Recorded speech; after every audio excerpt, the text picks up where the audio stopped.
The Morgan Report with David Morgan. Discover how to build and protect your wealth at themorganreport.com. David Morgan with the weekly perspective for the week ending 7 November 2025. Well, I'm just going to start out real briefly here on the new website. And I think most of you that follow this closely, this weekly, there is this opportunity, and you will get to talk to me. Now, in some cases, it's so obvious that I can do it with an email, but most of the time we will do the call.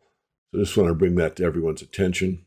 Moving on, a lot has been said of late about Morgan Stanley. According to Reuters, Morgan Stanley's chief investment officer, Mike Wilson, has proposed a 60-20-20 portfolio, 60% equities, 20% bonds, and 20% gold, as a more resilient structure in the current inflation interest rate bound environment.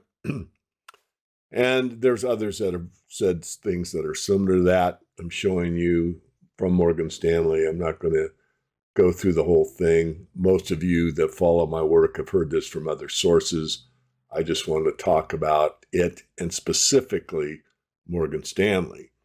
But before moving on to that fact, or what I'm going to show you here in a moment, I just want to talk about the overall perspective on this, because it is more than Morgan Stanley that are making statements that are similar to this, which of course puts gold in a whole new light into the mainstream financial media, mainstream press financially. And of course, this could have very large implications going forward if and only if actions are taken to balance portfolios more toward gold and less toward bonds, which several of these people have indicated. Here's a little further proof. This is from Reuters. Of course, what I've already stated, Morgan Stanley CIO, Chief Investment Officer, favors that 60-20-20 strategy. All right, now we're getting to the heart of the matter. This is something I've put on the web a few times, but it bears repeating. It's an old document. You can see the date, April 2nd, 2011. Class action lawsuit accuses UBS of charging storage fees on phantom silver. I'm not going to read the whole thing. You can probably search on the web and find this article. But what's interesting here is that UPS basically was not doing what they said that they were going to do, which is buy and store the metal. The PDF is here. I'm not going to bring it up where the lawsuit is. And Avery Goodman explained it on Seeking Alpha. Basically, the gist of it is, according to the lawsuit, customers were charged storage fees every month, even though the bank was not actually storing anything. It never purchased any physical silver. Instead, the bank allegedly used customers' cash for its own purposes. In effect, customers ended up buying a non-interest-bearing silver bond. Such bonds, based on a promise of repayment in precious metals, were typically issued in the late 19th and early 20th centuries. Back then, the bond bore a nice interest rate payable in gold or silver. Today's version of the precious metals bond is unallocated storage, which takes money from investors but pays them nothing at all.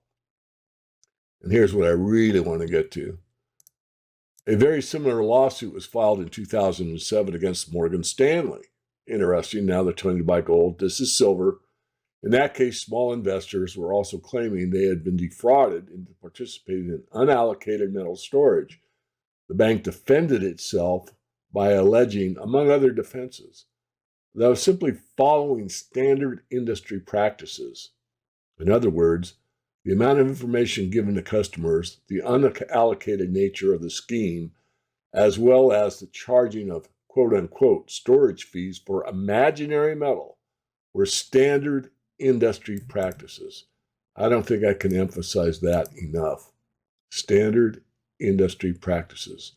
In light of what we now know, maybe they were telling the truth. Morgan Stanley did eventually settle for a multi-million-dollar payout, but it continued to deny liability.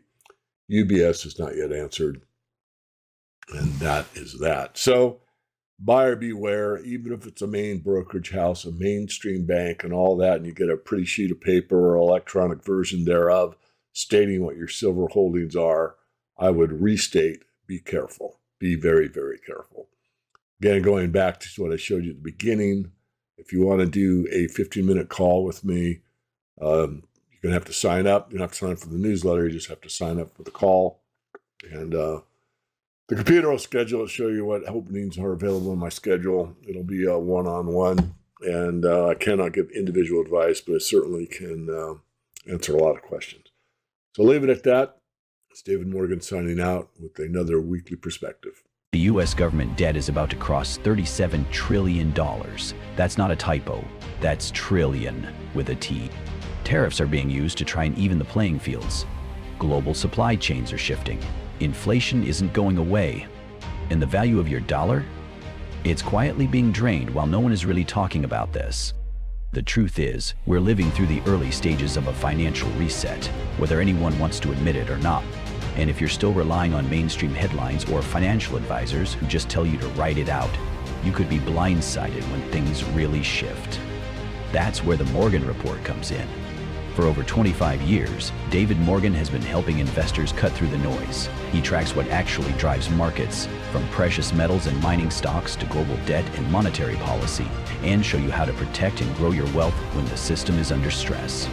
This isn't just about gold and silver.